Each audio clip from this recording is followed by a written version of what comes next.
Você fica esperando bater aquela vontade para fazer as coisas, para estudar, para ir treinar, para finalmente abrir aquele projeto que você vive empurrando para a segunda que vem.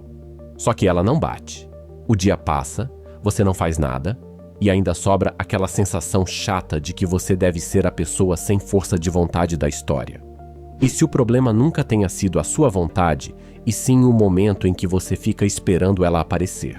Fica comigo até o final que você vai entender por que essa espera nunca funcionou de verdade. Vai parar de se cobrar por uma coisa que nunca dependeu de você, do jeito que você imaginava, e sai daqui com um jeito simples de fazer as coisas, mesmo nos dias em que a vontade não vem.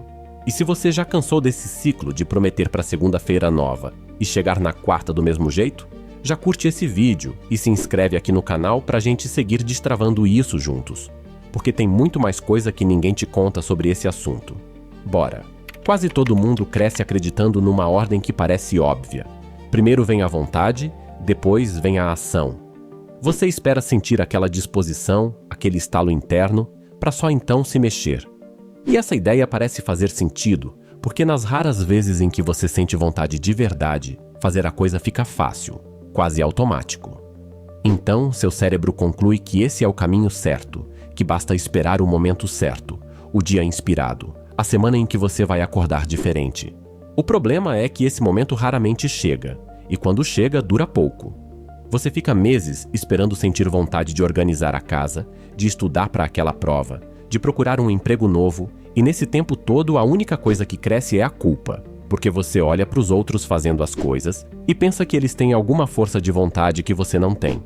A crença de que vontade vem antes parece lógica, mas ela te prende esperando por um sentimento que não obedece à agenda de ninguém. E repara numa coisa, quase ninguém aplica essa mesma regra para outras áreas da vida. Você não espera sentir fome para cozinhar o almoço da família. Cozinha porque são meio-dia e as pessoas precisam comer. Você não espera sentir vontade de escovar os dentes. Escova porque isso já virou parte da sua rotina, sem pedir licença para o seu humor. Só que quando o assunto é estudar, treinar, procurar aquele emprego novo ou tocar um projeto importante, de repente a gente decide que precisa sentir vontade primeiro, como se essas tarefas fossem diferentes de todas as outras que a gente já faz no automático todo santo dia. E tem uma armadilha dentro dessa crença que quase ninguém percebe, que é ficar assistindo vídeo atrás de vídeo motivacional, esperando que aquele discurso empolgante finalmente acenda a tal da vontade. Você assiste e se emociona por 10 minutos, fecha o aplicativo cheio de disposição, e no dia seguinte está tudo igual, porque assistir alguém falando sobre agir não é a mesma coisa que agir. A inspiração de fora até ajuda a lembrar do porquê, mas ela nunca substitui o primeiro movimento. Esse continua sendo só seu, e é exatamente aí que a maioria das pessoas troca ação por conteúdo sobre ação, achando que já fez a parte difícil. Tem um pesquisador de Stanford chamado B.J. Fogg, que passou boa parte da carreira dele estudando comportamento humano lá no laboratório de design comportamental da universidade, e uma das coisas que ele descobriu é que a motivação não é o que faz a gente começar, ela é o que aparece depois, quando você conclui uma ação pequena e sente aquele gostinho de ter dado conta do recado. Ou seja, é o oposto do que a maioria pensa. Você não sente vontade e depois age. Você age um pouquinho e a vontade nasce daquele movimento. Mas você nem precisa de pesquisador de Stanford para confirmar isso, porque você já sentiu isso na pele mais de uma vez. Pensa naquele dia em que você não estava nem um pouco a fim de ir treinar, foi arrastando o pé até a academia, e no meio do treino, sem perceber, veio uma disposição que não estava lá quando você saiu de casa. Ou aquela vez que você começou a lavar uma louça sem vontade nenhuma, só porque precisava, e no fim acabou arrumando a cozinha inteira, empolgado com o resultado. Ou aquele texto que você empurrava fazia semanas, e quando finalmente sentou e escreveu a primeira frase só para tirar da frente, acabou emendando parágrafo atrás de parágrafo, sem nem perceber o tempo passar. A vontade não chegou antes em nenhum desses casos. Ela chegou no meio do caminho, como prêmio por você já ter começado. É por isso que esperar ela bater primeiro é esperar a parte que só existe depois de você já ter dado o primeiro passo. Então chega de esperar o dia perfeito, porque ele não existe, e vamos direto para o que funciona de verdade, que é criar as condições para agir mesmo sem vontade nenhuma, sabendo que ela vai aparecer no meio do caminho. O primeiro passo, e o mais importante de todos, é reduzir a tarefa até ela ficar ridiculamente pequena. tão pequena que fica mais fácil fazer do que arrumar uma desculpa para não fazer. Se a meta é estudar 2 horas, esquece as 2 horas por enquanto. O combinado com você mesmo vira abrir o caderno e ler uma página. Se a meta é treinar 1 hora, o combinado vira calçar o tênis e sair de casa, nem que seja para andar 5 minutos. Isso não é frescura nem enrolação, é a forma mais honesta de driblar o momento em que o seu cérebro olha para a tarefa gigante e desiste antes de tentar. Uma tarefa pequena não pede vontade nenhuma para começar, e é exatamente por isso que ela funciona. O segundo passo é não negociar com o sentimento do momento. Se você combinou ler uma página, você lê a página mesmo se estiver sem vontade nenhuma, porque o acordo não era com a vontade, era com a ação. Muita gente erra aqui porque fica se perguntando se está com disposição suficiente para começar, e enquanto fica nessa pergunta, o dia inteiro passa. Faça a pergunta errada de propósito. Troque o estou com vontade por já são as 7 da noite, é agora que eu abro o caderno, e deixa a vontade se virar sozinha depois. O terceiro passo é prestar atenção no que acontece logo depois de terminar a ação pequena, porque é ali que mora o combustível para continuar. Quando você fecha aquela página, quando você volta daqueles 5 minutos de caminhada, para por 2 segundos e reconhece para você mesmo o que você fez. Não precisa comemorar feito quem ganhou na loteria, só precisa notar.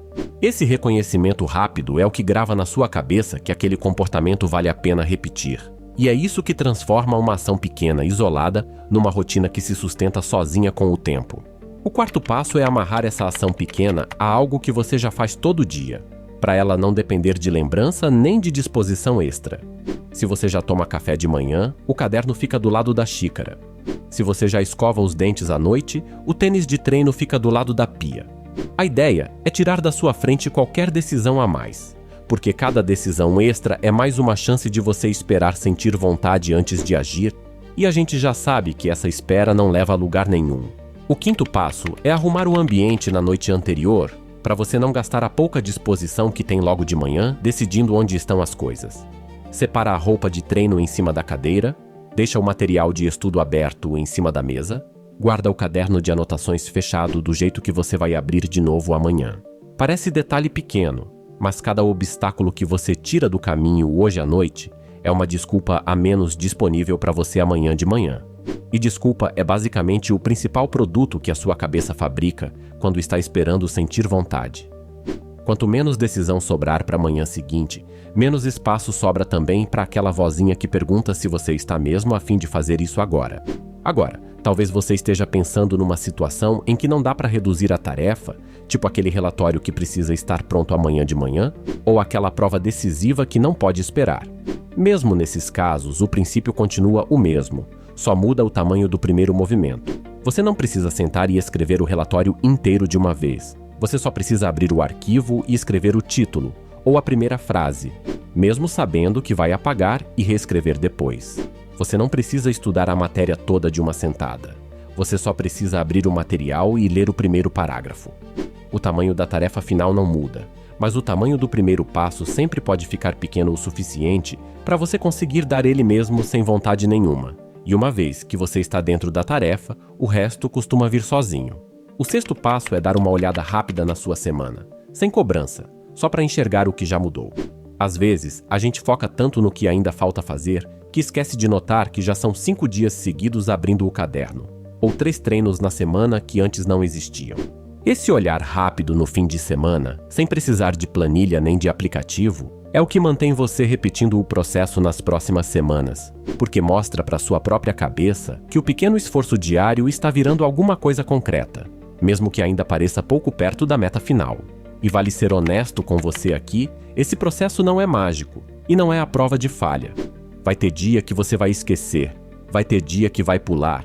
Isso é absolutamente normal e não significa que você quebrou tudo nem que precisa recomeçar do zero cheio de culpa. O jogo não é nunca falhar. O jogo é voltar para a ação pequena no dia seguinte, sem fazer disso um drama, porque foi exatamente aí que a maioria das pessoas desiste, achando que um deslize apaga tudo que já foi construído. Passou um dia sem fazer. Tudo bem, o compromisso continua valendo amanhã, e é essa volta sem cobrança extra que separa quem constrói uma rotina de verdade de quem vive recomeçando do zero toda segunda-feira. Então, da próxima vez que você perceber que está esperando bater aquela vontade, Lembra que essa espera parte de uma ordem que está invertida. Você não precisa sentir vontade para começar. Você precisa começar para sentir vontade. E isso muda completamente a forma como você vai lidar com todos aqueles projetos que estão parados, só esperando o dia inspirado que nunca chega. Você não tem menos força de vontade que ninguém. Você só estava esperando a parte errada da história aparecer primeiro. E isso vale para muito mais coisa do que estudar ou treinar. Vale para aquela conversa difícil que você vive adiando, para aquele currículo que precisa ser atualizado, para aquele hobby que você sempre disse que ia retomar assim que tivesse mais tempo. Em todos esses casos, o tempo e a vontade nunca vão chegar prontos e embrulhados, esperando você abrir. Quem sai do lugar é sempre quem decide agir primeiro, do jeito pequeno que for possível naquele dia, e deixa a vontade correr atrás sozinha. Agora me conta aqui nos comentários, qual é aquela coisa que você vive adiando, esperando bater à vontade? E qual vai ser o primeiro passo pequeno que você vai dar hoje mesmo para tirar ela do lugar? Deixa o like nesse vídeo e se inscreve no canal, porque toda semana tem gente aqui trocando espera por ação, e a próxima pode ser a sua.